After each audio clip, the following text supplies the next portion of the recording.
Warning: this video contains themes that are not safe for work. This video contains a small number of scenes with flashing lights that could be damaging to people with photosensitivity. This video is for entertainment purposes only. This video is by no means real journalism. Alright, let's go.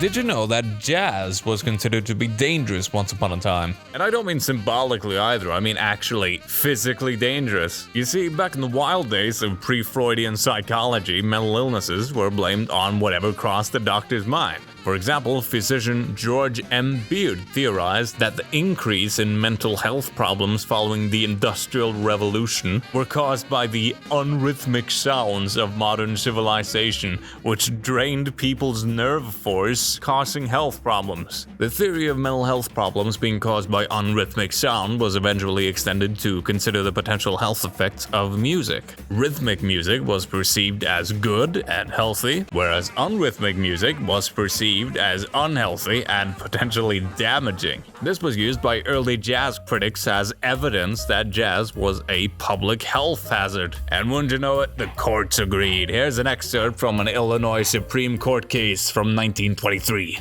Jazz is not only disagreeable, but it also wears upon the nervous system and produces that feeling which we call tired.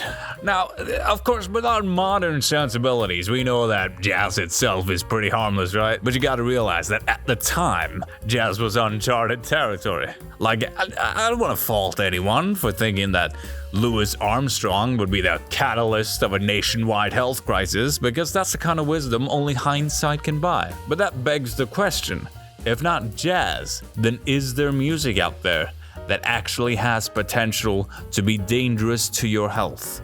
Life-threatening even? Well, let's find out.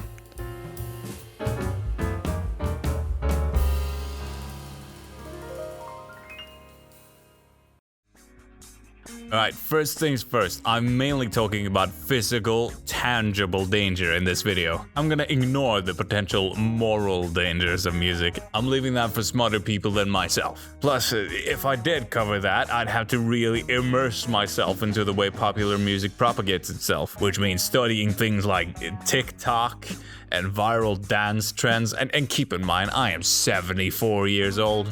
Second thing second, no accidents. The danger of the music shouldn't be accidental. I will be getting kinda creative with the terms accidental and danger and music for that matter, but straight up accidents are a no-go for this video. Obviously, if I stub my toe at a Rod Stewart concert, that doesn't necessarily make Rod Stewart a menace to society.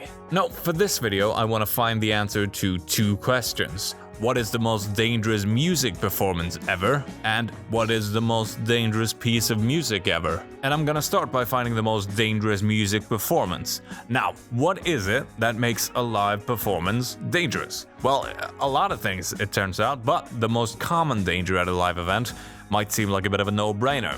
Volume. 1, 2, 3. That's perfect, just a bit more. It's one of the greatest honors a rock band could have, right? To be crowned loudest band in the world.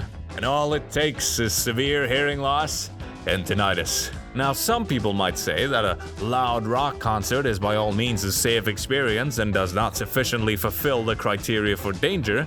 And to them I say, the very first band to be canonized as the world's loudest band. So, what's the loudest rock band out there? Well, let's consult everyone's favorite source, the Guinness Book of World Records. The very first band to be canonized as the world's loudest was Blue Cheer in 1968. At least that's what Wikipedia says. They aren't citing any sources on that, and I ain't buying the book to find out. Alright, so the first proper claim for loudest rock concert was given to Deep Purple in 1972, with a measured decibel count of 117 at a concert at the Rainbow Theater. The title was then tossed to The Who in 1976 and to Manowar in 1984. Manowar just kept on beating their own record, so Guinness basically said, "Alright boys, pack it up, you're gonna hurt yourself now," and declared that they would no longer be cataloging the record for world's loudest rock band. Now that doesn't mean that people stopped laying claim to the throne, of course. There have been many names tossed around since then. We're talking Motorhead, Manowar, Kiss,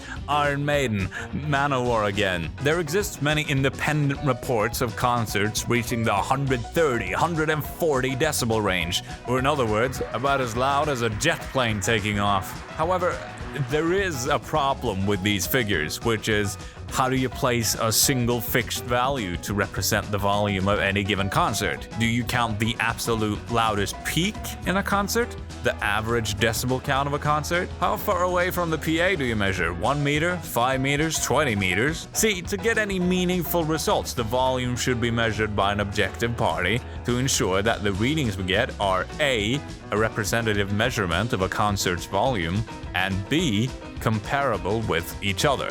Barring that, we don't really have enough good data at the moment to truly figure out who the loudest rock band really is. So fuck it, title goes to Manowar. It fits the brand, though it is kinda underwhelming as far as danger is concerned, right? Like, we need some danger that can't be circumvented through the strategic use of earplugs.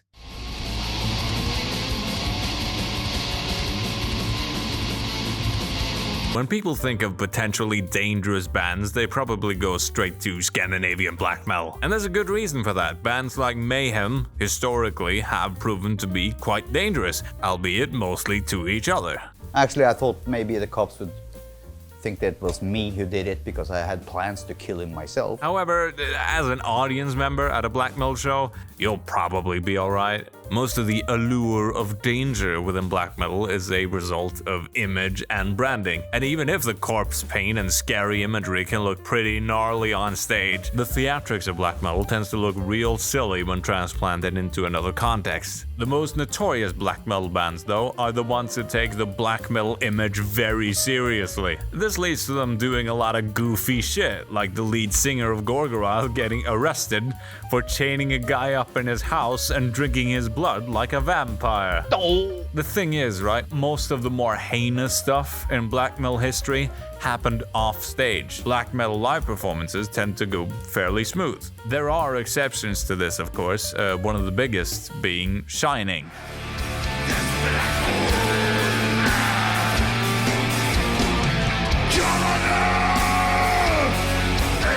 Shining is a Swedish black metal band formed in 1996. Of course, they don't call themselves a black metal band. They prefer the sub-genre label of depressive suicidal black metal to separate themselves from the mediocre worms over at the vanilla black metal aisle. Their frontman is Niklas Kvartfoot, and he is like what your grandma thinks heavy metal is like. This guy is edgy to the point of parody. Just a thoroughly unpleasant person, really, but he is one of the more provocative performers in the black metal scene today. During live performances with Shining, he has cut himself repeatedly with razor blades, drunk his own piss on stage from a bottle, performed a bunch of Nazi salutes, beat up band members, gotten beaten up by band members, threatened audience members, and maybe most controversially, dealt out razor blades to audience members. Which, probably shouldn't do that. But back to our question of the day. Is going to a Shining concert particularly dangerous? At its absolute worst, a Shining concert could be maybe a little risky, but generally, on an average gig, you'd probably be fine. Here's the thing, Shining is a fairly big black metal act, and they play a lot of big festivals. They wouldn't get booked for stuff like Wacken if they were considered a health hazard, you know? It's also important to mention that the band itself also likes to exaggerate the vulgarity of their own performances. Why? Well, branding. Black metal as a form of musical expression tends to be very edgy and aggressive, so by making Shining seem very edgy and aggressive, it can also serve to give them more legitimacy as a black metal group. Niklas himself seems very keen to separate the band from the other fake black metal acts, which is a very conscious decision on his part. He wants to build Shining not only as a band, but also as a brand, with a social media presence and merch line. And part of that is making Shining seem unique in the eyes of the consumer. The stage stunts are just another tool to cultivate the image that they want, because cultivating that image means that they get more followers, more dedicated followers, sell more merch, and book more concerts. You never earn money from selling records. You earn money from, selling ass. So we gotta find someone else. Someone without an official Instagram account. Someone with nothing to lose. And with little care for the well-being of themselves or their audience. Well, as it turns out, I know just the guy.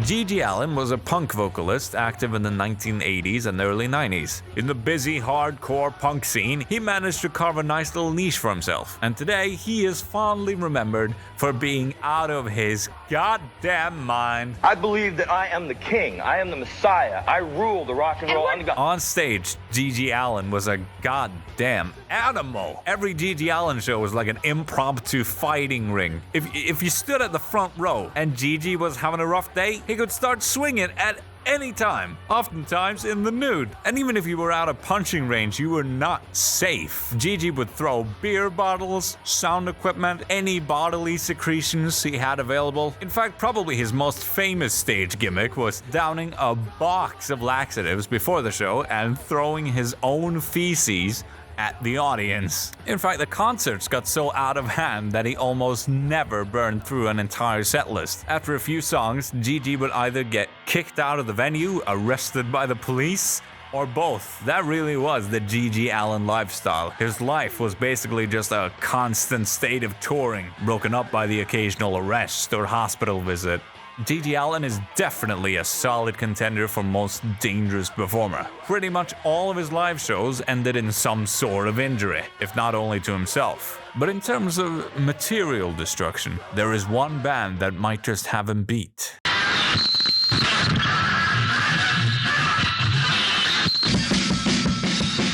Hanatarash was a Japanese noise band formed in the 1980s. The band was the brainchild of Yamantaka Ai, and he'd spent a lot of his free time just making music with the sounds of drills, machinery, and power tools.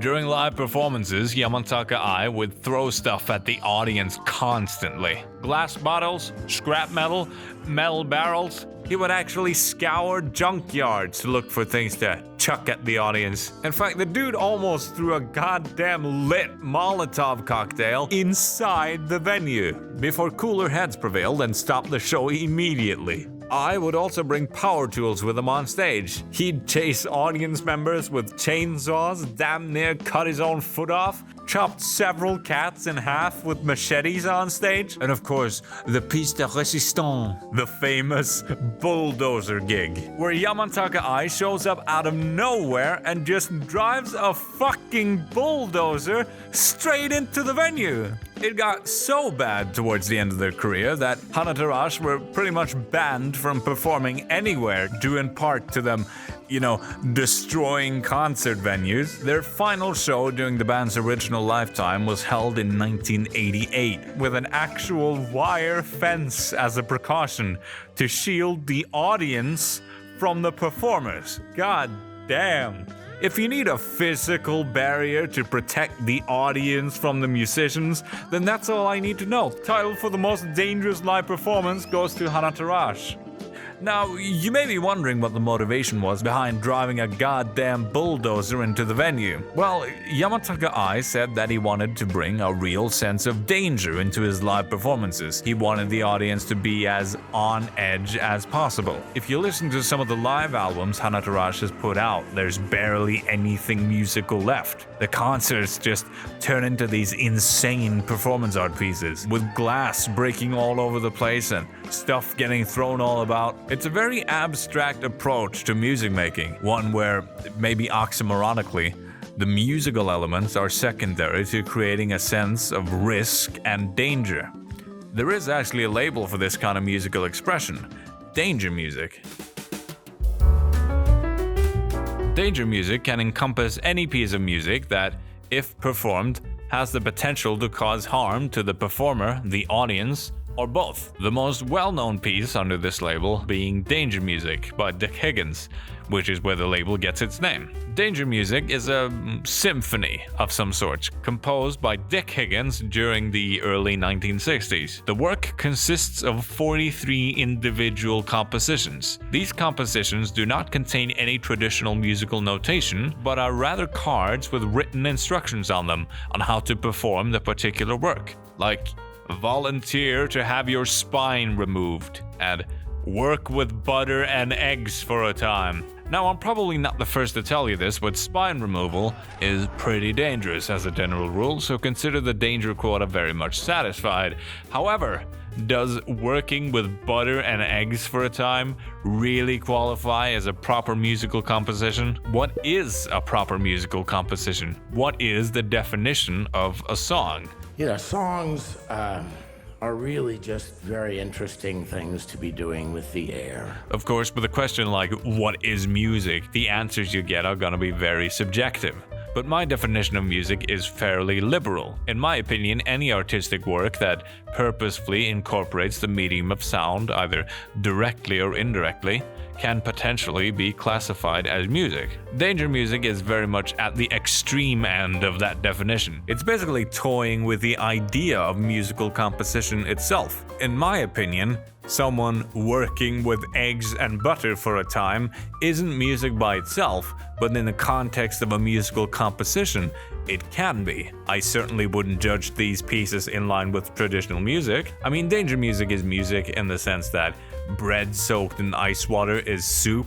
It's a pretty bad soup, but the point of the soup isn't to be a good soup. It's just made to explore the boundaries of what soup can and can't be. Danger music is an interesting musical footnote, but at its core, it's kooky performance art wearing the skin of music, surviving only as a technicality. On top of that, for most of these pieces, the danger remains theoretical. As far as I'm editing this, no one has yet gotten their spine removed in accordance with danger music number 412 or whatever. And is that enough? Is the most dangerous piece of music of all time just a card that says to donate your spinal cord? Is the theoretical danger of a piece enough? Well, in that case, I think we can certainly be a bit more ambitious.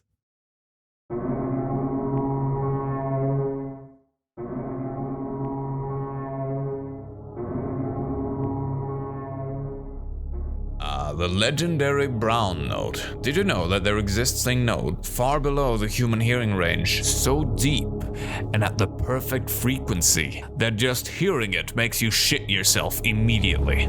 Or so it goes. No one has ever found this elusive brown note, and it's generally regarded as a myth, an urban legend. Well, would you believe me if I told you that I found it? It's true.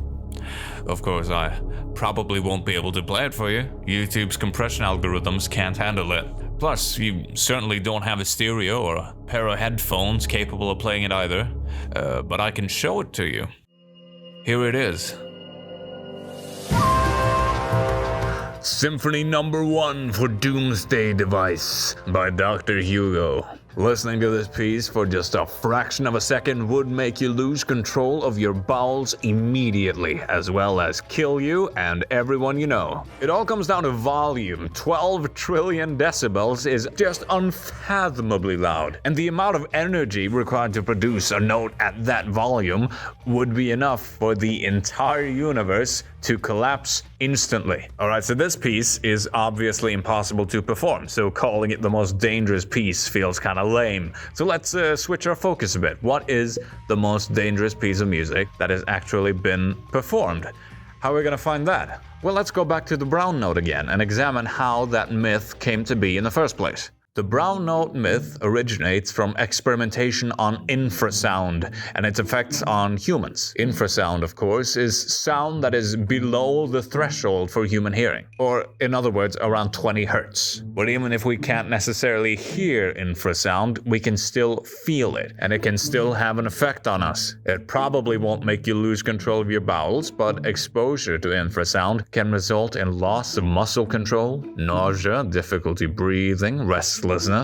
In the right conditions, infrasound could pose a real health risk. But only on really high volume. You see, listening to a 5 Hz sine wave at 110 decibels could definitely affect you physically, because listening to anything at 110 decibels is going to affect you physically, because that's essentially like duct taping a car horn to your head. You don't need infrasound to make that hurt. In fact, the car horn is probably going to hurt a whole lot more since it resonates within the spectrum of human hearing. But if 110 decibels hurts like hell, what about 130, 150 decibels? How's that gonna affect you? Well, you sadistic bastard, let me introduce you to sonic weapons.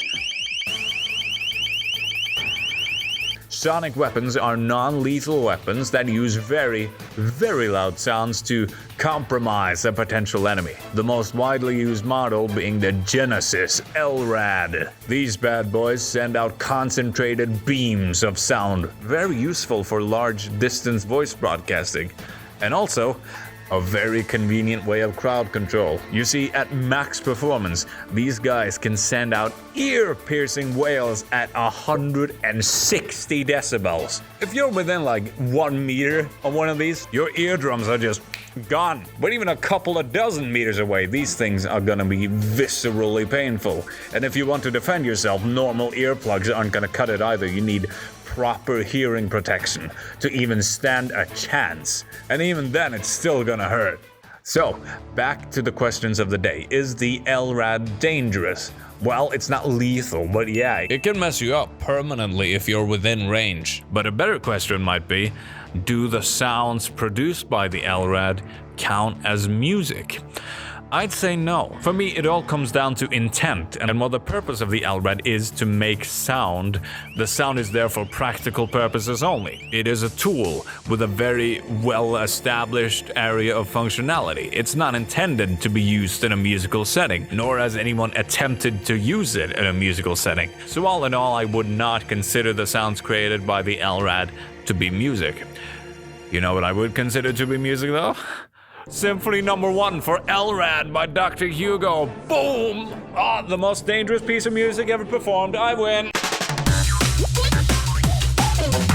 Alright, so following my own logic here, this doesn't really work. Yet again, it comes down to intent. Now, while that exact pitch has been played at that exact volume by the instrument of choice, it has never been performed in the context of this particular composition. So to say that this piece of music has been performed at all is a bit of a stretch. But, you know, say I get a hold of a military-grade LRAD device, I turn it up to 160 decibels with the intent of performing Symphony No. 1 for LRAD, would it then be considered music? Well, yeah, maybe. I mean, this kind of shows the fatal flaw in this video's premise, because turns out music isn't really that dangerous. And in order to find things that qualify as dangerous music at all, we have to really stretch the definitions of both danger and music to their absolute limits. Depending on your definition, it's entirely possible that there is no such thing as truly dangerous music. It all depends on where you draw the line between what is sound and what is music. Hano Tarash are still the most dangerous live performers though.